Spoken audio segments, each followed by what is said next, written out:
Welcome to YRTV. నేను రంజిత్. తెలంగాణ రాష్ట్ర వ్యాప్తంగా జరుగుతున్న ప్రతి అంశంతో పాటు రాష్ట్ర రాజకీయాలలో జరిగే వాస్తవాలను కూడా చర్చించే ప్రయత్నం అయితే చేద్దాం. సో మొత్తానికి తెలంగాణ రాష్ట్ర వ్యాప్తంగా జరుగుతున్న పరిణామాలేంటి, వాస్తవాలేంటి, అవాస్తవాలేంటి అనేది కూడా చూసే ప్రయత్నం అయితే చేద్దాం. సో ఈరోజు మార్నింగ్ న్యూస్కు సంబంధించి ప్రధానంగా కూడా ఒక అంశం అయితే తెర మీద కనబడ్డది. బట్టి తీవ్ర మనస్తాపం, రేవంత్ లీక్లపై దళిత ఉప ముఖ్యమంత్రి ఆవేదన, కావాలని బదనాం చేస్తున్నారని ఆక్రోశం. దీనికోసమేనా మనం 10 ఏళ్లు తనలాడింది? అసలు కాంగ్రెస్ నేతలను అనగదొక్కుతున్నారు. బట్టికి సీనియర్ మంత్రుల సంఘీభావం, ముఖ్యమంత్రి తీరుపై హైకమాండ్కు ఫిర్యాదు అంటూ కూడా చూడొచ్చు. సో మొత్తానికి కాంగ్రెస్ ముఖ్యమంత్రి రేవంత్ రెడ్డి వ్యవహార శైలిపై ఆ పార్టీ సీనియర్ మంత్రులు, ముఖ్య నేతలు తీవ్ర అభ్యంతరం వ్యక్తం చేస్తున్నారు. ఒక మంత్రి ఐఏఎస్ అధికారుల మధ్య సంబంధాలపై ఓ టీవీ ఛానల్లో అసభ్య కథనం వేయించడం మొదలుకొని దళిత ఉప ముఖ్యమంత్రిపై మరో పత్రికలో వరుస కథనాలు రాయించడం దాకా జరుగుతున్న పరిణామాలపై ఆగ్రహం, ఆక్రోశం వ్యక్తం చేస్తున్నారు. ఇక ముఖ్యంగా సీనియర్ మంత్రి కోమటిరెడ్డి వెంకటరెడ్డితో తనకు విభేదం, అగాధం సృష్టించేలా జరిగిన వ్యవహారంపై, తన ఇమేజ్ని దెబ్బతీసి అవినీతి ముద్ర వేసేందుకు జరిగిన ప్రయత్నాలపై దళిత ఉప ముఖ్యమంత్రి బట్టి విక్రమార్క తీవ్ర మనస్తాపం చెందుతున్నట్లుగా కాంగ్రెస్లోని విశ్వసనీయ వర్గాలు వెల్లడించాయి. బలమైన నాయకుడి సారథ్యంలో నడిచే బలమైన పార్టీ బీఆర్ఎస్ను ఎదుర్కొని 5 ఏళ్లు కాంగ్రెస్ను బ్రతికించిన తనను కావాలని బదనాం చేసేందుకు వరుస కుట్రలు జరుగుతున్నాయని బట్టి మదన పడుతున్నట్లుగా కాంగ్రెస్ వర్గాలు పేర్కొంటున్నాయి. దశాబ్దాల పాటు కాంగ్రెస్ని నమ్ముకొని ఉన్న తాను ఇంత కుట్రపూరితంగా వాతావరణాన్ని ఎన్నడూ చూడలేదని తన సన్నిహితులతో పేర్కొన్నట్టుగా సమాచారం. సో మొత్తానికి ఏం జరుగుతున్నది అంటే, కాంగ్రెస్ పార్టీలో పెద్దగా చెప్పాల్సిన అవసరం లేదు. గతంలో చెప్పినా, నేను ఇప్పుడు చెప్తున్నా, మళ్ళీ చెప్తున్నా, చాలా క్లియర్ కట్గా మనం ఆలోచిద్దాం. రెండు అంశాలు ఉంటాయి ఇక్కడ. తెలంగాణ ప్రాంత ప్రజలందరూ కూడా ఆలోచించాల్సిన విషయం ఏంటి అంటే, యావత్తు తెలంగాణ సమాజం గుర్తించాల్సిన అంశం కూడా ఒకటి ఉంది. ఇక్కడ వలసవాద కాంగ్రెస్ ఉంటుంది, ఇది మీ అందరికీ తెలిసిన విషయమే. ఒకటి దాంతోపాటుగా అసలు కాంగ్రెస్, దాంతోపాటు దీంట్లో ఏంటంటే సీనియర్లు, జూనియర్లు. సో ఇది కాంగ్రెస్లో ఎప్పుడు జరిగే చర్చ, మీ అందరికీ తెలవాల్సిన విషయమే. దీన్ని పెద్దగా మనం లోతుగా కనుక పరిశీలిస్తే విషయాలన్నీ కూడా బయటకు వస్తాయి. అంటే వలసవాద కాంగ్రెస్ అంటే ఇతర పార్టీల నుండి వచ్చిన కాంగ్రెస్, ఇతర పార్టీల, అదే టీడీపీ నుంచా, బీఆర్ఎస్ నుంచా, బీజేపీ నుంచా, కమ్యూనిస్టుల నుంచా, లేదా ఇతర పార్టీలు పెట్టా, లేదా సంఘాలు వచ్చిన వాళ్ళందరినీ కూడా వలసవాద కాంగ్రెస్ నేతలు అంటారు. ఇక దాంతోపాటు అసలు కాంగ్రెస్ అంటే పూర్తి స్థాయిలో మొదటి నుండి కూడా ఏ పార్టీలో జాయిన్ కాకుండా ఒకే పార్టీలో కొనసాగుతున్న వ్యక్తులు, కేవలం అలా పార్టీ అధికారంలోకి వస్తే చాలనుకున్న వాళ్ళు అసలు కాంగ్రెస్. దాంతోపాటు సీనియర్ జూనియర్ల పంచాయతీ. సీనియర్లకు సంబంధించి ఆ కాంగ్రెస్ పార్టీని మొదటి నుంచి కూడా అధికారంలోకి తీసుకురావడానికి అనేక కష్ట నష్టాలు ఎదుర్కొన్న వ్యక్తులు. ఇక జూనియర్లకు సంబంధించి చూస్తే పూర్తి స్థాయిలో కూడా కాంగ్రెస్ పార్టీలో అప్పుడప్పుడే ఎదుగుతున్న నేతలకు సంబంధించిన పంచాయతీ. అయితే ఈ వలసవాద కాంగ్రెస్కు సంబంధించి అంటే వలసగా వచ్చిన వాళ్ళందరూ కూడా అసలైన కాంగ్రెస్ నేతలను తొక్కేస్తున్నారు. అసలైన కాంగ్రెస్ నేతల మీద ఏదో ఒక రకమైన ఎలిగేషన్, ఆరోపణ చేసి బదనాం చేసే కార్యక్రమం చేస్తున్నారు అనేది బట్టి విక్రమార్క సీనియర్ మంత్రులు ఆరోపిస్తున్న పరిస్థితి కనబడుతుంది. అయితే ఇక్కడ సీనియర్లకు, జూనియర్లకు కూడా పంచాయతీ పెట్టే కార్యక్రమం నడుస్తుంది. మీరు పార్టీలో సీనియర్లు, మీరు జూనియర్లుగా ఎందుకు ముద్ర వేసుకుంటారు? వాళ్ళతో పాటు మీరే పనిచేస్తున్నారు కదా, మీరు ఎందుకు ఈ విధంగా అబాస్పాలవుతున్నారు అంటూ ఇక్కడ ఒక లిటిగేషన్ పెట్టే ప్రయత్నం చేస్తున్నారు. అంటే ఇప్పుడు సీనియర్ మంత్రులైనా, అసలు కాంగ్రెస్ నేతలైనా, జానారెడ్డి అయినా, బట్టి విక్రమార్క అయినా, కోమటిరెడ్డి వెంకటరెడ్డి అయినా, షబీర్ అలీ అయినా, మధు యాష్కి అయినా, దాంతోపాటు కోమటిరెడ్డి సంబంధించిన రాజగోపాల్ రెడ్డి, మన కోమటిరెడ్డి వెంకటరెడ్డితో పాటుగా చాలామంది నేతలు కూడా ఇట్లా వరుసలో చాలామంది వస్తారు. వి హనుమంతరావు కానీ. ఇక దీంతో పాటు వలసవాద కాంగ్రెస్ అంటే మీ అందరికీ తెలుసు కదా, కొండా సురేఖ వస్తుంది, సీతక్క వస్తుంది, రేవంత్ రెడ్డి కూడా వస్తాడు, అందరు వస్తారు. అంటే వేరే పార్టీ నుంచి కాంగ్రెస్ పార్టీలోకి వచ్చిన వాళ్ళు వీళ్ళందరూ కూడా. సో వీళ్ళ మధ్య అంతర్యుద్ధం కొనసాగుతుంది. అంటే పచ్చిగడ్డేస్తే బగ్గుమనే పరిస్థితులు కొనసాగుతున్నాయి. దానికి సంబంధించి కూడా ఈ మధ్య కాలంలో మీరు చూస్తూనే ఉన్నారు. కాంగ్రెస్ పార్టీలో జరుగుతున్న విచిత్రమైన అంశం ఏంటి అంటే, అందరికీ తెలిసిన విషయమే. దీన్ని బాగా లోతుగా కనుక ఆలోచిస్తే జగిత్యాలకు సంబంధించిన జీవన్ రెడ్డి అనేటైనే కాంగ్రెస్ పార్టీలో చాలా సీనియర్ నేత. ఆయన పడుతున్న బాధ, ఆయన చెప్తున్న మాటలు బహుశా వర్ణాతీతం అంటారు కదా, వర్ణించడానికే వీలు లేని వర్ణాతీతం అంటారు కదా, అలాంటి పరిస్థితి అండి పాపం ఆయన. ఎందుకంటే ఆయన చాలా విషయాలు కూడా బయటికి తీసుకొస్తున్నాడు, చాలా గట్టిగా చెప్తున్నాడు, బలంగా చెప్తున్నాడు. కానీ రేవంత్ రెడ్డి మాత్రం పట్టించుకునే పాపన లేదు అనేది వాళ్ళ వాదం. నేను ఎందుకు ఈ మాట చెప్తున్నానో కూడా చెప్తా. రైట్, ఇంకొంచెం ఉన్నది, ఇది కూడా చదివితే అసలు విషయాలు బయటకు వస్తాయి. మీడియాకు లీకులపై డిప్యూటీ సీఎం ఆగ్రహం, సీఎం హెలికాప్టర్ ఎక్కేందుకు టక్లాయింపు, కలిసి పనిచేయడం అనిపించలేదని ఆవేదన, తనపై ఎందుకు బురద చల్లుతున్నారనే ప్రశ్న, పత్రికాధిపతి ఇంటికి మంత్రిని పంపి సమాచారం, మనకన్నా ఇక్కడ ఏపీ టీడీపీ నేతలకే పరపతి, పోస్టింగ్లపై అడగరు, నిర్ణయాలపై చర్చించరు, తెలంగాణ కాంగ్రెస్ సీఎం టీడీపీని పొగడటమా, కాంగ్రెస్ సీనియర్ల మధ్య హాట్ టాపిక్ అంటూ కూడా చెప్తున్న పరిస్థితి కనబడతాను. ఇక్కడ ఏంది అంటే మంత్రులది వాటా పంచాయతీ, వివాదానికి ఇదే అసలైన కారణం, పెద్దల వల్లే సైట్ విజిట్ నిబంధన, సర్కార్ కోరితే సిబిఐ విచారణ చేస్తాం, సింగరేణిని మాకివ్వండి కిషన్ రెడ్డి, గనుల మంత్రివి నువ్వే కదా, టెండర్లపై విచారణకు ఆదేశించు, మీకు చేతనైతే చర్చకు రండి, కిషన్ రెడ్డికి మహేష్ కుమార్ సవాల్. ఇగో ఇక్కడ చూడు, గాంధీ భవన్లో పిసిసి అధ్యక్షుడు మహేష్ కుమార్, మంత్రి ఉత్తమ్ను నిలదీస్తున్న కాంగ్రెస్ సీనియర్ నేత జీవన్ రెడ్డి. కాంగ్రెస్లో సీనియర్లను చులకన చేస్తున్నారు, దశాబ్ద కాలం నుంచి పార్టీలో ఉన్నవారి పరిస్థితి ఏంది? ఇది నా ఒక్కడిదే కాదు, వేల మంది కార్యకర్తల ఆవేదన. రాహుల్ ఆలోచనలకు భిన్నంగా రాష్ట్ర కాంగ్రెస్ తీరు, రాజ్యాంగం ప్రజాస్వామ్యాన్ని అబాసుపాలు చేస్తున్నారు, రాష్ట్రంలో పరిస్థితులు మాకు ఆందోళన కలిగిస్తున్నాయి. రాష్ట్ర కాంగ్రెస్ నేతలపై నిప్పులు చెరిగిన టి జీవన్ రెడ్డి, కాంగ్రెస్ మీటింగ్కు బీఆర్ఎస్ ఎమ్మెల్యే రాకపై ఆగ్రహం, రాజ్యాంగ ఉల్లంఘించి వచ్చి మా పక్కన కూర్చుంటారా, ఫిరాయింపు ఎమ్మెల్యేతో అభ్యర్థులను ఖరారు చేస్తారా, గాంధీ భవన్ సమావేశాన్ని బహిష్కరించిన జగిత్యాల నేత అంటూ కూడా చూస్తున్న పరిస్థితి కనబడుతుంది. సో ఇదే మాట మనం చాలా రోజుల బట్టి చెప్పినాం, రాజ్యాంగం ప్రజాస్వామ్యాన్ని అబాస్పాలు చేస్తున్నారు అని చెప్తే కేసులు, అరెస్టులు, లొల్లి లొటపీసు అన్నీ జరిగినాయి. కానీ కాంగ్రెస్ పార్టీలో ఉండలేకపోతున్నారు చాలామంది నేతలు, కాంగ్రెస్ పార్టీలో ఉండడానికి ఇష్టపడతలేరు. మీరు అవునన్నా కాదన్నా ఇది పచ్చి నిజం, మీరు అంగీకరించకపోయినా ఇది యథార్థమైన విషయం, వాస్తవం. ఎందుకు నేను ఈ విషయం చెప్తున్నా అంటే కాంగ్రెస్ పార్టీలో ఉండే సీనియర్ నేతలను చులకనగా చూడడంతో పాటు ఇతర పార్టీల నుంచి వచ్చిన ఫిరాయింపు ఎమ్మెల్యేలకు పెద్దపీఠం వేయడం, దాంతో పాటుగా వాళ్ళ మధ్య సమన్వయం లేకపోవడం. ఇంకొక విషయం ఏంటంటే పార్టీలో ముఖ్యమంత్రి రేవంత్ రెడ్డి సారథ్యంలోని మంత్రులకు సంబంధించి ఒకరిపై ఒకరు నిందలు వేస్తూ సమన్వయం లోపించడంతో రాష్ట్ర పరిపాలన గాడి తప్పిపోయింది. ఏమీ చేయని నిస్సాయ స్థితిలో ఈరోజు తెలంగాణ కాంగ్రెస్ పార్టీ ఉన్నది అంటే మీరు అవునన్నా కాదన్నా ఇది నిజమైన విషయం. ఎందుకంటే తెలంగాణలో పూర్తి స్థాయిలో కూడా మీరు చూడాల్సిన విషయం ఇదే. నేను ఎందుకు చెప్పాలి అంటే దానికి సంబంధించి ప్రతి ఒక్కటి కూడా చెప్తున్నా, తెలంగాణ ప్రాంత ప్రజలందరికీ నేను మళ్ళీ చెప్తున్నా, కాంగ్రెస్ పార్టీకి సంబంధించి వీళ్ళ అంతర్యుద్ధం కొనసాగితే వీళ్ళు మంత్రులుగా మనకి ఏం పని చేసి పెడతారు అని అడుగుర్రి.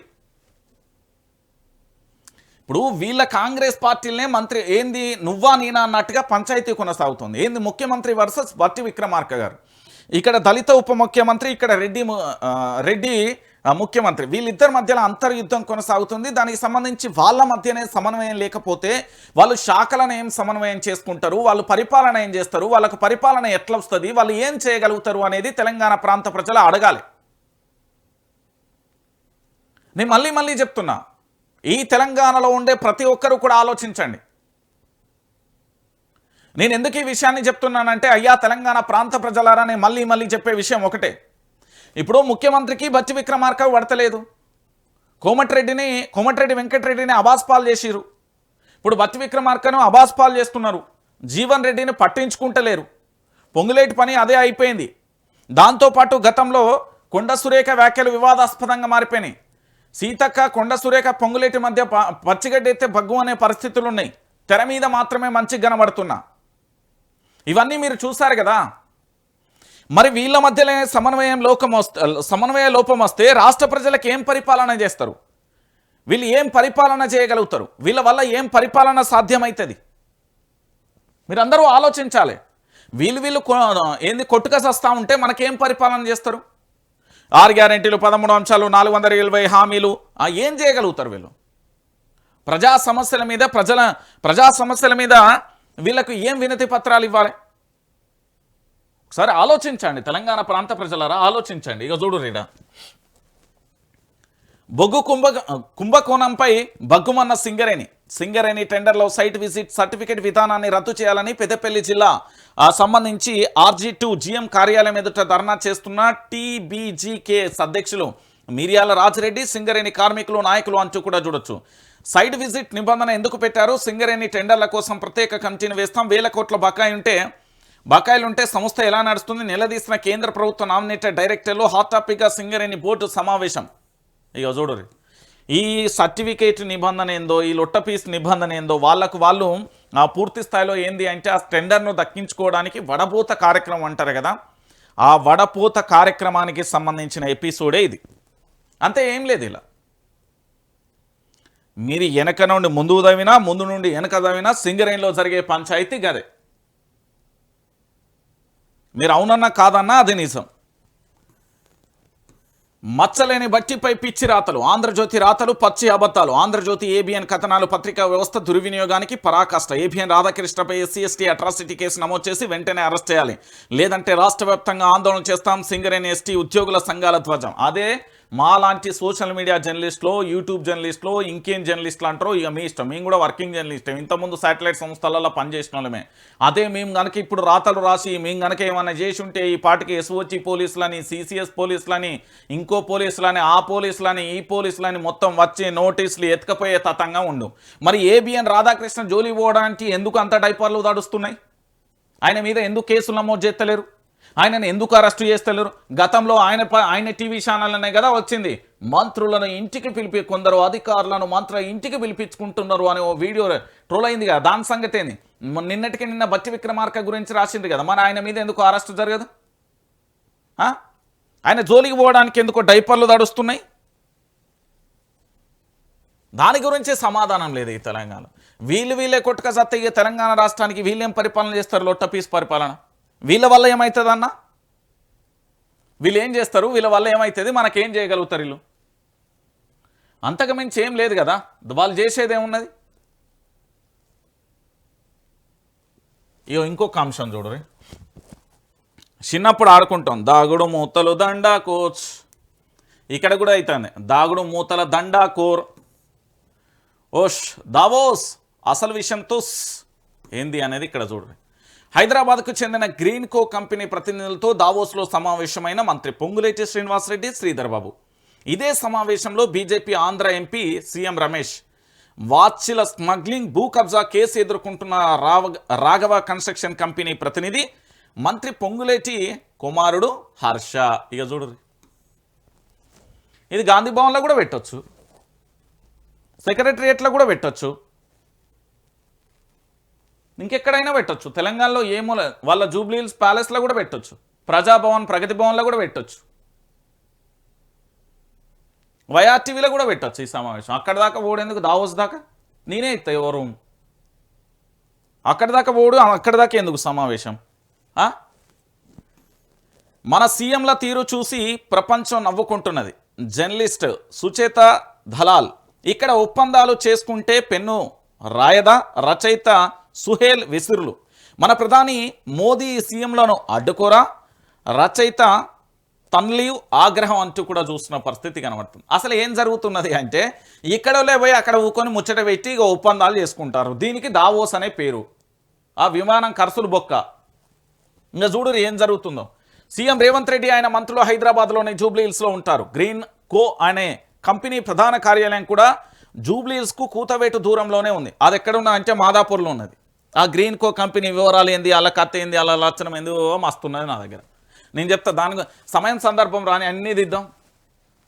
గ్రీన్ కో కంపెనీతో ప్రభుత్వ పెద్దలు ఏదైనా విధానపరమైన ఒప్పందం చేసుకోవాలనుకుంటే హైదరాబాద్లోనే చేసుకోవచ్చు. మా ప్యారడైజ్ కాడ చేసుకోవచ్చు, పరేడ్ గ్రౌండ్లో చేసుకోవచ్చు, జేబీఎస్ పరేడ్ గ్రౌండ్ చేసుకోవచ్చు, ఎల్బీ నగర్ దగ్గర ఉన్న గ్రౌండ్లో చేసుకోవచ్చు, ఎక్కడైనా చేసుకోవచ్చు. అయితే హైదరాబాద్కు 7,300 కిలోమీటర్ల దూరంలోని దావోస్లో గదిలో కూర్చొని మరీ డీల్ చర్చలలో పాల్గొన్నాను. ఈ భేటీలో ఐటీ శాఖ మంత్రి శ్రీధర్ బాబు, రెవెన్యూ శాఖ మంత్రి పొంగులేటి శ్రీనివాసరెడ్డి, ఆయన తనయుడు ఈయన ఎవరు? వాచిల దొంగ. దాంతోపాటు భూ కబ్జాలు ఎదుర్కొంటున్న వ్యక్తి హర్షతో పాటు ఆంధ్రాకు చెందిన బీజేపీ ఎంపీ సీఎం రమేష్ కూడా పాల్గొన్నారు. బీజేపీ పాలిత మహారాష్ట్ర ముఖ్యమంత్రి దేవేంద్ర ఫడ్నవీస్ కూడా దావోస్లో పర్యటించారు. లోదా డెవలపర్స్ కంపెనీ ముంబైలో 1.3 లక్షల కోట్ల పెట్టుబడులు పెట్టడానికి ముందుకు వచ్చిందని, ఈ మేరకు ఎంఓయూ కుదిరించుకొని ఆర్భాటం ప్రకటించారు. ఇంతకీ లోదా డెవలపర్ కంపెనీ ఎవరిదంటే ఫడ్నవీస్ క్యాబినెట్లో భాగమైన బీజేపీ సీనియర్ మంత్రి, ముంబై వాస్తవీయుడు మంగళ్ ప్రభాత్ లోదాదే అయిపోయింది. కాంగ్రెస్ బీజేపీ ముఖ్యమంత్రులు దావోస్లో చేసుకుంటున్న ఒప్పందాలు, జరుగుతున్న పెట్టుబడులు, చర్చలు ఎంత హాస్యాస్పదంగా ఉన్నాయో చెప్పడానికి ఈ 2 చిన్న ఉదాహరణలు చాలు. దావోస్లో కాంగ్రెస్ బీజేపీ మంత్రుల బిల్డప్ కహాని. హైదరాబాద్ కంపెనీలతో స్విట్జర్లాండ్లో మన మంత్రుల చర్చ. సహచర మంత్రి కంపెనీతో బీజేపీ సీఎం ఫడ్నవీస్ ఎన్వోయు. 7,000 కిలోమీటర్ల దూరం వెళ్లి దేశీ కంపెనీలతో డీల్స్పై విమర్శలు. ప్రజాధనాన్ని వృధా చేస్తున్న సీఎంలపై సొంత పార్టీ నేతలే ఫైర్. దావోస్లో షో ఆఫ్గా చేశారని కాంగ్రెస్ ఎంపీ రాజీవ్ శుక్లా ధ్వజం. మంత్రి కంపెనీలతో ఎంఓయూ ఏంటని జయరాం రమేష్ ఎద్దేవా. లోకల్ కంపెనీలతో గ్లోబల్ కలరింగ్. ఇది కథ. అర్థమైందా తెలంగాణ ప్రాంత ప్రజలారా? ఇగో చూడు ఈ అందమైన ముఖాలు మన దేశం ప్రపంచం మొత్తం తిరిగినా దొరికాయి. ఇగో ఇవన్నీ మన బంగారు కొండలీలు. తెలుసు కదా, మన మంత్రి, మన ఇంకో మంత్రి, వాళ్ళ కొడుకు సీఎం రమేష్, వీళ్ళందరూ కూడా ఇక్కడోలే. ఇదే మీటింగు గాంధీ భవన్లో పెట్టుకోవచ్చు, సెక్రటరియట్లో పెట్టుకోవచ్చు, ప్రజాభవన్లో పెట్టుకోవచ్చు, జూబ్లీహిల్స్ ప్యాలెస్లో పెట్టుకోవచ్చు, ప్యారడైజ్ హోటల్ కాడ పెట్టచ్చు, తాజ్ హోటల్లో పెట్టచ్చు. వీళ్ళు ఇంకా కావాలంటే స్టార్ హోటళ్ళల్లో కూడా వీళ్ళు పెట్టుకోవచ్చు. ఈ కంపెనీ ఒప్పందాలు ఇక్కడ గ్రీన్కో కంపెనీ, వీళ్ళ మంత్రుల కంపెనీలు వీళ్ళు ఒప్పందం చేసుకోవడానికి 7,000 కిలోమీటర్ల పోయి ఒప్పందం చేసుకుంటున్నారు. మళ్ళీ ఇదేంది అంటే దావోస్కి వెళ్ళి మేము పెట్టుబడులు తీసుకొచ్చాం. దావోస్కి వెళ్ళి తెలంగాణ రాష్ట్రాన్ని అభివృద్ధి చేయడానికి మేము తీసుకొచ్చిన పెట్టుబడుల చిట్టా. ఏం తీసుకొచ్చిల్లండి వీళ్ళ లొట్టపీస్? ఏం చేస్తున్నారు ఇక్కడి కంపెనీల కోసమా? ఆ కర్ణాటక ముఖ్యమంత్రి కూడా ఏంది, ఆయన పేరు ఫడ్నవీస్, ఆయన కూడా వాళ్ళ క్యాబినెట్ మంత్రి ఉంటాడు. ఆయన మంగళ ప్రభాత్ అని బొంబాయి వాస్తవ్యుడు. ఆయన కంపెనీతోనే 1.3 లక్షల కోట్ల రూపాయలకు సంబంధించిన ఒప్పందం చేసుకుని వచ్చిళ్ళు. అయితే ఒకసారి ఆలోచించండి, 7,300 కిలోమీటర్లు పోయి తెలంగాణ రాష్ట్రానికి సంబంధించిన వాళ్ళ కేబినెట్లోని సహచర, వాళ్ళ కుటుంబ సభ్యులు, వాళ్ళ బంధువులకు సంబంధించిన కంపెనీలకు సంబంధించి వాళ్ళు మాట్లాడుకుంటున్నారు. నీ దాంట్లో నేను ఇంత పెడతా, నువ్వు నా దాంట్లో ఇంత పెట్టి, ఇది తెలంగాణ రాష్ట్రానికి ఇంత అన్నట్టు లేదు ముచ్చటిదంతా. ఈ మీటింగ్ ఇక్కడ పెట్టరాదా? నా వైఆర్టీవీ స్టూడియోని అడిగినప్పుడు ఇద్దును కదా, ఓ రోజు 2 రోజులు ఈ పెట్టుబడుల గురించి చర్చలు పెట్టుకుంటా అంటే నేనే అరేంజ్ చేద్దును కదా. 7,300 కిలోమీటర్ల విమాన ఛార్జీలు బొక్క, అవన్నీ బొక్క. ఇక ఆలోచించుర్రు, ఇక తెలంగాణకు పెట్టుబడులు రామ్మ. మళ్ళీ వీళ్ళు ఏంది, విమానం దిగంగానే హారతి పల్లెం, ఓ బోకే, ఓ శాలువా, ఏంది పూలదండలు, మళ్ళీ డీజేలు గీజేలు సపోర్ట్లు అన్నీ పట్టుకపోర్రు. ఇక మళ్ళీ వీళ్ళు అచ్చటాలకు మరి ఏంది తక్కువ ముచ్చటన, తక్కువ ఖర్చు పెట్టిపోయి మళ్ళీ దావోస్లో ఊకొని మళ్ళీ పెట్టుబడుల కోసం పోతురి. ఇక తెలంగాణ మా తెలంగాణ అద్భుతమైన పరిపాలన నడుస్తుంది. కాంగ్రెస్ పరిపాలన మించి ఏ రాష్ట్రంలో కూడా ఇంత అద్భుతమైన పరిపాలన లేదు. మా ముఖ్యమంత్రి నిజమైన మనగాడి లెక్క పరిపాలన చేస్తున్నాడు అనేది చాలా మంది కాంగ్రెస్ నేతలు వాళ్ళ ఫాలోవర్సు, లొట్టపీసు, ఇంకోడో మా తాత కాంగ్రెస్, మా అయ్య కాంగ్రెస్, నేను కాంగ్రెస్ అనుకునే లొట్టపీసు వాళ్ళందరూ యమ అరాచకం చేస్తున్నారంటే సోషల్ మీడియాలో ఏది పడితే అది పెడుతున్నాను. ముఖ్యమంత్రి ఏం చేస్తున్నాడు? మరి మేము చదువుకున్నాం, 10వ తరగతి పాస్ అయినాం, ఇంటర్ పాస్ అయినాం, డిగ్రీలు పాస్ అయినాం, పీజీ పాస్ అయినాం, ఎంపీలు పాస్ అయినాం, పిహెచ్డి పాస్ అయినాం, లేకపోతే మేము ఇంత చదువుకున్నాం, లేకపోతే మాకు ఈ సమాజం గురించి ఇంత అవగాహన ఉంది, సమాజంలో జరుగుతున్న ప్రభుత్వ పరిపాలన గురించి మాకు ఇంత తెలుసు అన్న సోయి లేదు. ముఖ్యమంత్రి మంత్రులేదు అనుకుంటున్నారు, అయ్యా మీకేం పరిపాలన అత్తా అంటే ఆలోచించరు. మీ ఇంట్లో మీ అయ్యకో, నాయనకో, తాతకో, అన్నదమ్ములకు ఎవరికైనా రుణమాఫీ అయిందంటే చర్చ లేదు. నీ ఇంట్లో నీ చదువుకునే అన్నదమ్ములకు విద్యా కార్డు, విద్యా భరోసా వచ్చిందంటే సోయలేదు. దాంతోపాటు మీకు 500 బోనస్ గురించి సోయలేదు. దాంతోపాటు ఇంకొకరి మోటార్లకు మీటర్లు పెట్టబోతాడు, దాని గురించి ఆలోచన లేదు. దాంతోపాటు ఈ తెలంగాణలో పత్రికా స్వేచ్ఛ అనేది లేకుండా పోతాను. దాంతోపాటు ఇంకా చర్చించుకుంటే చాలా అంశాలు, వాటి గురించి ఆలోచన లేదు. మీ కాంగ్రెస్ బ్రహ్మాండంగా బాక్సాఫీస్ షేక్ చేస్తే గీనెందుకు బీఆర్ఎస్లోకి వస్తాడని నాకు అర్థం కాదు. గీనెందుకు బీఆర్ఎస్లోకి వస్తుంది? ఈయన ఎవరు? తెలంగాణ భవన్లో బుధవారం ఆదిలాబాద్ జెడ్పీ మాజీ వైస్ చైర్మన్ కాంగ్రెస్ నాయకుడు మూల రాజిరెడ్డికి గులాబీ కండవ కప్పి బీఆర్ఎస్లోకి ఆహ్వానిస్తున్న పార్టీ వర్కింగ్ ప్రెసిడెంట్ కేటీఆర్ చిత్రంలో మాజీ ఎంపీ బాల్క సుమన్. ఇక చూడరు, సింగరేణిలో కాంగ్రెస్ భారీ దోపిడీ, తేలుకొచ్చిన దొంగల్లా మంత్రులు, ఒక్కో మంత్రి ఒక్కొక్క దేశం పరారు. రేవంతే అసలు దోషి, సిట్టింగ్ జడ్జితో విచారణ జరపాల్సింది. అసలు తెలంగాణలో మంత్రుల మీద, ముఖ్యమంత్రి మీద సిబిఐ, ఈడీ, ఇంకా ఐటీ ఏమైనా దర్యాప్తు సంస్థలు ఉంటే వాళ్ళ ఇష్టాన్ని తీసుకుని దర్యాప్తు చేయాలి. అతి వేగంగా, నేను మళ్ళీ చెప్తున్నా, ఈ రోజే చెప్తున్నా, ముందస్తుగా చెప్తున్నా, గుర్తుపెట్టుకోర్రి, వీళ్ళ యొక్క ప్రభుత్వం ఎంత దారుణంగా పడిపోతారో చెప్తా. కాంగ్రెస్ ప్రభుత్వం స్పష్టంగా చెప్తున్నా, తెలంగాణ కాంగ్రెస్ ఓకేనా, ఈ తెలంగాణ కాంగ్రెస్ ఇవాళ 2026 లెక్క పెట్టుకోరు ఈ రోజు నుంచి. ఒకవేళ వీళ్ళ అదృష్టం బాగుండి 2028-29 దాకా పరిపాలన పోతే ఏం కాదు. వీళ్ళ అదృష్టం బాగలేక దరిద్రం అరటి పండు తిన్న పన్నీరుతుంది అంటారు కదా, అట్లా కనుకుంటే వీళ్ళ ప్రభుత్వం 2027 ఫిబ్రవరిలో జమిలీ ఎన్నికలో అవ్వో ఇవ్వో గనక వస్తే కేల్ కథం దుకాణం అయిపోతుందా? ఈడికి అయిపోగానే ఈ మంత్రులందరూ బీజేపీలోకి ఒక 10 మంది, లేకపోతే కాంగ్రెస్ ఎట్లా సెంట్రల్ అధికారంలోకి రాదు కాబట్టి వీళ్ళు రకరకాలుగా ప్రయత్నాలు చేస్తారు. కానీ 2027లో మాత్రం వీళ్ళ ప్రభుత్వం ఫిబ్రవరి మాసంలో కుప్పగూలే ప్రయత్నం ఉంటుంది. ఉన్న తర్వాత అంతటితో అయిపోదు. ఈ తెలంగాణలో ఒక మంత్రి మీద సిబిఐ ఎంక్వైరీ నడుతుంది, ఇంకొక మంత్రి ఈడీ జరుగుతుంది, ఇంకొక మంత్రి అరెస్ట్ అవుతాడు, ఇంకొక మంత్రి రిమాండ్ పోతాడు. మస్తు చూడొచ్చు మనం సినిమా ఎపిసోడ్లు, మామూలుగా ఉండే అప్పుడు. ఎందుకంటే తెలంగాణలో కేవలం ఇంటెలిజెన్స్ వ్యవస్థ సెంట్రల్కు సంబంధించో లేదా స్టేట్కు సంబంధించి అందరూ మౌనంగా ఉన్నారు అనుకుంటే మూర్ఖత్వం. ఒక్కొక్కల దగ్గర ఇంత శాటభారతలున్నాయి ఆఫీసర్ల దగ్గర. నేను పోలీస్ వ్యవస్థను చాలా నమ్ముతా. ఏ విషయంలో నమ్ముతానో తెలుసా? పోలీస్ వ్యవస్థ దగ్గర ప్రతి ఒక్కరి అవినీతి చిట్టా ఉన్నది. వాళ్ళ ఫోన్లలో దాదాపుగా 80 నుంచి 125 పేజీల పీడిఎఫ్ ఉన్నది. అవినీతి మరకలో అవినీతి చిట్టాలు మొత్తం ఉన్నాయి. ఏదో ఒకరోజు సెంట్రల్ నుంచి ఒక్కటి రాకపోతుందా? వీళ్ళందరూ బయటపడకపోతారా? లేదు, ఇక్కడ చంద్రబాబు కాదు, చంద్రబాబు తాతచ్చి వాళ్ళ ముత్తాతచ్చి అడ్డమన్నా కూడా ఆగే పరిస్థితి ఉండదు. తెలంగాణ రాష్ట్రంలో కాంగ్రెస్ ప్రభుత్వం కుప్పగూలే రోజు దగ్గరనే ఉన్నది. అది 2027 ఫిబ్రవరి కావచ్చు, 2028 ఫిబ్రవరి కావచ్చు. కానీ భయంకరంగా మాత్రం ప్రభుత్వం ఒకటేసారి పడిపోతుంది. ఎవ్వరూ ఊహించని విధంగా కుక్కలు చంపిన ఇస్తారా కంటే అధ్వానం ప్రభుత్వం పడిపోతుంది. మీరు అవును అనుకుంటా కాదనుకున్నా నిజం.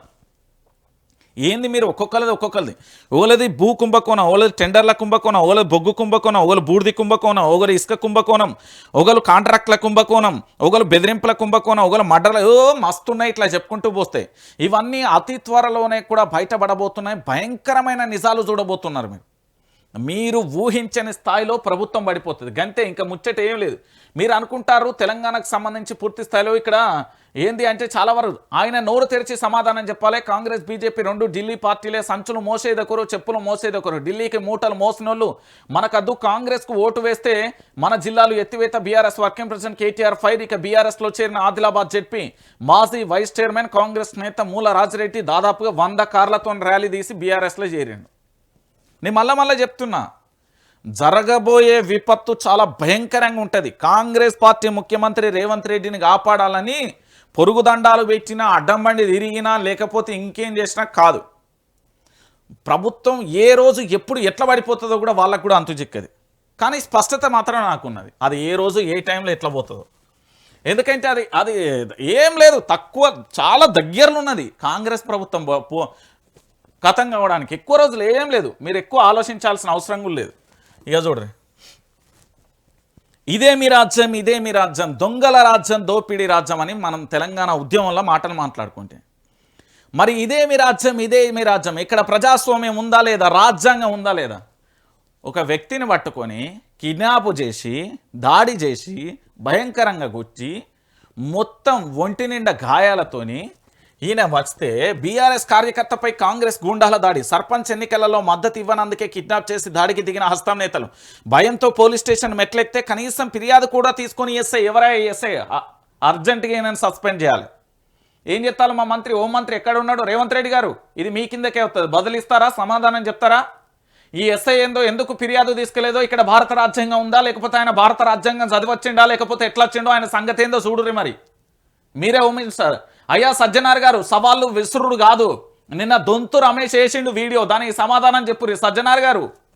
ఓ సజ్జనార్ గారు, ఈ ఎస్ఐ ఏంది మీ వ్యవస్థలో? ఏంది ఇది? ఈ అరాచకం ఏంది మీ వ్యవస్థలో? మీ వ్యవస్థ వరకు వచ్చేటాలకు మాత్రం శుద్ధ పూసిని, మా వ్యవస్థలోకి వచ్చేటాలకు మాత్రం మొత్తం కలికితురాయి. మరి దీని గురించి సమాధానం చెప్పుర్రి. ఒక బీఆర్ఎస్ కార్యకర్త మీద దాడి చేస్తే, తీవ్రంగా కొడితే, పోలీస్ స్టేషన్కు వెళ్తే ఎఫ్ఐఆర్ కనీసం ఫిర్యాదు తీసుకోలేదట. సమాధానం సస్పెండ్ చేయరి. మీ బాధ్యతాయుతమైన గౌరవమైన పదవిలో ఉన్నారు కదా, మీరు ఒక పోస్టింగ్లో ఉన్నారు కదా, మీరు మొత్తం చెప్పేదంతా అద్భుతం అని భావిస్తే, మీరు చెప్పేదంతా నిజమే అని భావిస్తే ఎస్ఐనే సస్పెండ్ చేయరు. అప్పుడు మనం మాట్లాడుకుందాం. డీజీపీ గారు కళ్ళు తెరవండి. ఒక సామాన్యుని పట్టుకొని కుక్కను కొట్టినట్టు కొడితే భయంతో పోలీస్ మెట్లు ఎక్కితే కనీసం సమాధానం లేదు. మళ్ళీ వీళ్ళు నీతి సూత్రాలు చెప్తారు మాకే. ఇక మేము జర్నలిజం చదవలే, ఏదో వాళ్ళు చదువుకొని ఉద్యోగాలు చెప్తారు.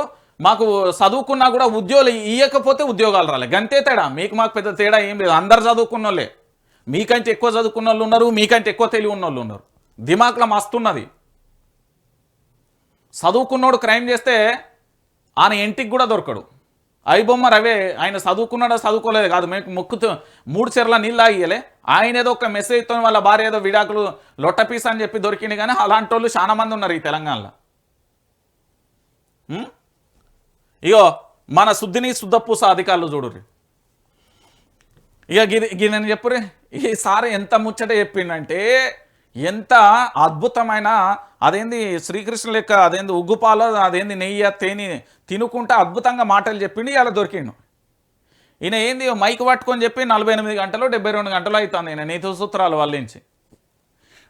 అదనపు కలెక్టర్కు 100 కోట్ల ఆస్తులు. హన్మకొండ జిల్లా అదనపు కలెక్టర్ వెంకటరెడ్డి అవినీతి సొమ్ము బట్టబయలు. రాష్ట్రంలోని 8 చోట్ల ఏసీబీ సోదాలు. విల్లా కమర్షియల్ బిల్డింగ్ దాంతోపాటు 14 ఎకరాలు 8 ఫ్లాట్లు 3 కార్లు 40 లక్షలు. అదనపు కలెక్టర్ వెంకటరెడ్డి సన్నిహితుల ఇళ్లలో ఏసీబీ స్వాధీనం చేసుకున్న సొమ్ము. ఇక చెప్పుడురా, మీరు చేస్తే మాత్రం నీతి. ఇక మా వాళ్ళు ఎవరన్నా చేస్తే మాత్రం ఓ అవినీతి. ఏం చేయకున్నా మా వాళ్ళు ప్రశ్న అడిగితేనే మమ్మల్ని ఘోరంగా చూస్తారు. హన్మకొండ అడిషనల్ కలెక్టర్ వెంకటరెడ్డి అక్రమ ఆస్తులు 100 కోట్ల పైనే ఉన్నట్లుగా తెలుస్తుంది. హైదరాబాద్ నార్సింగ్ సర్కిల్ పరిధిలో మంచిర్యాలలోని ఆయన నివాసం, నాగోల్ డివిజన్లోని మరో ఇంటితో పాటు నల్గొండ, మిర్యాలగూడ పట్టణం, మిర్యాల మండలంలోని దొండవారిగూడెం ప్రాంతాలలో ఆయన బంధువుల నివాసాలలో ఏకకాలంలో ఏసీపీ అధికారులు బుధవారం సోదాలు నిర్వహించారు. 30 లక్షల నగదును స్వాధీనం చేసుకున్నారు. హైదరాబాద్, నల్గొండ, మిర్యాలగూడలో ఆయనకు విల్లాలు, ఓపెన్ ఫ్లాట్లు, వ్యవసాయ భూములు, కార్లు, బంగారం ఉన్నట్టుగా కూడా గుర్తించారు. ఇక ఎప్పుడు ఈయన నడి రోడ్డు మీద ఉరిదీస్తారా లేకపోతే సస్పెండ్ చేస్తారు? ఏం చేస్తారండి? ఏం చేయలేరు మీరు. ఐఏఎస్ ఐపీఎస్ వ్యవస్థకు సంబంధించి మొన్న ఒక కథనం వచ్చినందుకే మేఘాల మీద హడావిడి చేశారు కదా. మరి ఇప్పుడు వీళ్ళ సంగతి ఏందో ఐఏఎస్ వ్యవస్థ మొత్తంపై కంప్లైంట్ చేయాలి. అసలు లెక్కకు ఈ తెలంగాణలో కాదు, ఈ యావత్తు భారతదేశంలో బాధాకరమైన విషయం ఏంటంటే, ఆల్ ఇండియా సర్వీసెస్కు సంబంధించిన అధికారులు ఎవరైతే ఉన్నారో వాళ్ళు ప్రతి ఇయర్ కూడా వాళ్ళ ఆస్తులను ప్రకటించాలి. అసలు లెక్కకు వాళ్ళ ఆస్తులు ఎంత అనేది ప్రకటించాలి. అరే మా అంటే 3 లక్షల 5 లక్షలకు దాటదండి. సరే వీళ్ళ లెక్క 10 లక్షలు వేసుకుంటారు. 100 కోట్లను యాన్ నుండి వస్తాయండి? నాకు అర్థం కాదు. నేను మాలాంటి నీతి నిజాయితీ నిబద్ధత కలిగిన జర్నలిస్ట్ పొద్దుగాల 4 గంటలను రాత్రి 1 గంట దాకా కొట్టించుకున్నాయి ఆ జీతాలు వెళ్ళి. మరి వీళ్ళకి 100 కోట్లు 1000 కోట్లు యాన్ నుండి వస్తాయండి? అంటే లంచాలు తీసుకుంటున్నాయి కదా. లంచాలు తీసుకుంటే తినమరుగుతున్నాయి కదా. ఇప్పుడు దొరికిండు, 1,00,000 ఆశపడ్డాడు, 100 కోట్లు బయటపడ్డాయి. మరి వీళ్ళ గురించి కూడా ఐఏఎస్ వ్యవస్థ మొత్తం బయటికి రావాలే. మీరు ఐపీఎస్లు ఐఏఎస్లు పెద్ద పోస్టింగ్లు ఉన్న వాళ్ళు అందరూ బయటికి రావాలి. మీ ఆస్తులన్నీ ప్రకటించాలి. ఇగో గిట్లున్నాడు మరి మీ ఐఏఎస్ వ్యవస్థలకు సంబంధించి. కలెక్టర్ల, అదనపు కలెక్టర్ల ఉద్యోగులు అందరు రావాలి. ఉద్యోగులు మొత్తం చెప్పాలి సమాధానం దీనికి. దీని గురించి మాట్లాడారండి. ఇగో వీళ్ళ సహచరుల వల్ల దొరికితే సైలెన్స్. దీని గురించి కూడా బయటపడాలి. ఆస్తులు ప్రకటించాలి, అన్నీ చేయాలి. రూల్స్ విరుద్ధంగా మీరు ప్రజాస్వామ్యంలో బాధ్యతాయుతమైన పదవిలో పోస్టింగ్లో ఉన్నప్పుడు ప్రజలకు కూడా సమాధానం చెప్పాలి. మీకేం ఇక్కడ రాజ్యాంగం వ్యతిరేకమైన రూల్స్ లేవు, లేకపోతే మీరేం షాడో ముఖ్యమంత్రులు గారు. 100 కోట్ల యాన్ నుండి వస్తాయండి ఈయనకు? యాన్ నుండి వచ్చిన ఈ 100 కోట్ల రూపాయలు ఏమైనా సమాధానం చెప్తారా? ఎంతమంది రక్తం తాగుతూ రావాలి 100 కోట్ల రూపాయలు? 100 కోట్ల రూపాయలు అంటే ఏం తమాషా? ఇక చూడుర్రి పైసలు చూడుర్రి, ఆస్తులు చూడు. 30 లక్షల నగదు దొరికింది. ఆయన బ్యాంకులో 44.03 లక్షల బ్యాంకు నిల్వలున్నాయి, 44 లక్షలు ఉన్నాయి. దాంతోపాటు 11 లక్షల విలువైన గృహోపకరణాలు ఉన్నాయి. ఈ 40 లక్షల విలువైన 3 కార్లు ఉన్నాయి. 4.35 లక్షల విలువైన 297 గ్రాముల బంగారం ఉన్నది. 4,65 లక్షల విలువైన 2 నివాస గృహాలు, ఒక విల్లా, ఒక ఫ్లాట్ ఉన్నది. 60 లక్షల విలువైన వాణిజ్య సముదాయం ఉన్నది. 65 లక్షల విలువైన 8 ఓపెన్ ప్లాట్లు ఉన్నాయి. 50 లక్షల విలువైన 14.25 ఎకరాల వ్యవసాయ భూమి ఉన్నది. ఇక చెప్పాయా వెంకటరెడ్డి గారు? అడిషనల్ కలెక్టర్ అక్రమ ఆస్తులు 100 కోట్ల పైనే. అసలు ఈ మొత్తం డీజీపీ స్థాయి నుంచి చిన్న ఉద్యోగి వరకు ప్రతి ఇయర్ వాళ్ళ ఆస్తుల వివరాలు చెప్పుకుంటూ పోతే లొల్లే ఉండదు. అసలు నేను ఇందులో అభినందించాల్సిన విషయం ఉన్నది. ఆ అవినీతి నిరోధక శాఖ ఉన్నది కదా, నిజంగా సెల్యూట్ అబ్బా మీకు. చాలా చోట్ల నాకు నిన్న కూడా ఒక కాడ చిన్న ఫోన్ చేయంగానే వాళ్ళు పోయి దొరకబట్టిరు. ఈ మధ్యకాలంలో చాలా నిజంగా మీకు సెల్యూట్. ఎందుకంటే వాళ్ళ ఫోన్ చేయగానే వాళ్ళ రెస్పాన్స్ మాత్రం చాలా అద్భుతం. అవినీతి నిరోధక శాఖకు చాలా వరకు సెల్యూట్. ఎందుకంటే చాలా ఏకకాలంలో ఎక్కడ ఏ అడ్రస్ చెప్పినా, ఎవరు ఫిర్యాదు చేసినా ఇమీడియట్గా అక్కడికి పోతున్నారు. మీకు నిజంగా సెల్యూట్. ఎందుకంటే మామూలుగా దొరకబడతలేరు. ఎందుకంటే మేము చెప్పాల్సిన అవసరం లేదు, దొరకబడుతురు వాళ్ళే. ప్రజలందరికీ కూడా వాళ్ళే దొరకబట్టి నిజాలను నిర్భయంగా చెప్తున్నారు. చాలదా మనకిది? ఇంకేం కావాలా? ఈ తెలంగాణలో జరుగుతున్న ప్రతి అంశాన్ని కదా చెప్పేది. ఇసొంటాలు మనకు చాలా అవసరం. నేను చెప్తున్నా కదా, ఆ అవినీతి నిరోధక శాఖకు సంబంధించి మనం పూర్తి స్థాయిలో కూడా వాళ్ళందరినీ మనం సపోర్ట్ చేయాలి. వాళ్ళని ఎప్పటికప్పుడు మనం కాపాడుకుంటూ రావాలి. అలాంటి శాఖలు ఉండాలి తెలంగాణలో. ఇక మంత్రి పొన్నం ప్రభాకర్కు నిరసన సెగ. కార్యాలయ ప్రారంభోత్సవానికి వెళ్లిన మంత్రి అడ్డుకున్న దళిత నాయకులు జీహెచ్ఎంసీ ఎన్నికలలో ఎస్సీ సీట్లు పెంచాలని డిమాండ్ చేస్తూ వినతి పత్రం అందజేత అంటూ కూడా చెప్పిన పరిస్థితి కదా. జీహెచ్ఎంసీ ఎన్నికలకు సంబంధించి ఎస్సీ, ఎస్టీ, బీసీ, మైనార్టీలకు సంబంధించిన దాంట్లో ఏవైతే రిజర్వేషన్ సీట్లు ఉన్నాయో దానికి సంబంధించి పెంచాలని వాళ్ళ ఆందోళన వ్యక్తం చేస్తున్నారు. ఇంకొకటి ఏంటంటే 6 గ్యారెంటీల పేరుతోని అధికారంలోకి వచ్చిన కాంగ్రెస్ పార్టీ వాటిని నెరవేర్చాలని నిర్దేశాలు. ఇప్పుడు మంత్రి కాదు, ముఖ్యమంత్రి దగ్గర పోయినా మాట్లాడు, మంత్రుల దగ్గర పోయినా సమాధానం ఉండదు, ఎమ్మెల్యేలు, ఎంపీలు, ఎమ్మెల్సీలు ఎవరి దగ్గర పోయినా సమాధానం ఉండదన్న. ఒక్క సమాధానం ఉండేది ఒకే ఒక్కరి దగ్గర, ఓటర్ అన్న దగ్గర మాత్రమే ఉంటుంది. మీరు ఓటు వేసేటప్పుడు జాగ్రత్తగా వేసి, ఈడు నా పాలుడు, ఈడు నా సుట్టపోడు, ఈడు నా బామ్మారు, వాడు బావ, వాడు అన్న, వీడు 1000 రూపాయలు ఇచ్చిండు, వీడు కోటర్ ఇచ్చిండు, లేకపోతే చికెన్ ఇచ్చిండు, ఇంత మటన్ ఇచ్చిండు, లేకపోతే వీడు రేపు ఉపయోగపడతాడు, లేకపోతే వీడు ఉండాలి, వీడు ఉంటే నాకు పని అవుతుంది. ఈ లంగముచ్చట్లని మనసులో పెట్టుకున్నాక ఏం పరిపాలన బాగుంటుంది? ఏం మంచిగా ఉంటుంది? మంత్రి పొన్నం ప్రభాకర్, మీరు సీఎంనే నిలదీయరు, పోరి అందరు కలిసి కట్టుకొని జూబ్లీహిల్స్ ప్యాలెస్ దగ్గర పోయి, అయ్యా అదేదో ప్రగతి భవన్ అంటివి, అదేదో దొరల రాజ్యం అంటివి, ఫామ్ హౌస్ అంటివి, మరి ఆడేమో సీతక్క ఉండబట్టే, ఆ పక్కన ఏది బచ్చి విక్రమార్క ఉండే, మరి బాత్రూంలో ఉన్న బంగారం ఏడబైంది, దాని మీద మరి సిబిఐ ఈడీ ఎంక్వైరీ చేయాలి, మాకు బంగారంలో బాత్రూంలలో ఉన్న బంగారం ఏడబోయిందని ఎంక్వైరీ చేయాలి, మాకు భయం అవుతుంది, మరి మా బంగారాన్ని ఎవరన్నా దొంగలించిల్లా ఏంది అనేది ఫిర్యాదు చేస్తాం మేము త్వరలో. మీరే అన్నారు, ఓ మస్తు విజువల్స్ దాచిన, ఏడివైనా మనకు అలవాటు ఉంటుంది, దాసే అలవాటు, అవి అన్నీ ఉన్నాయి, మరి వాటి అన్నిటి తీసి అడుగుతారు. వీళ్ళు పరిపాలన, వీళ్ళు మంత్రులు తనగా చేస్తారు, వీళ్ళు ఏం పరిపాలన చేస్తారండి నాకు అర్థం కాదు. వీళ్ళ వల్ల ఏమవుతుందండి? వీళ్ళు పరిపాలన చేస్తారు, మనం చూస్తాం, అది అవుతుంది, ఇదే అవుతుంది.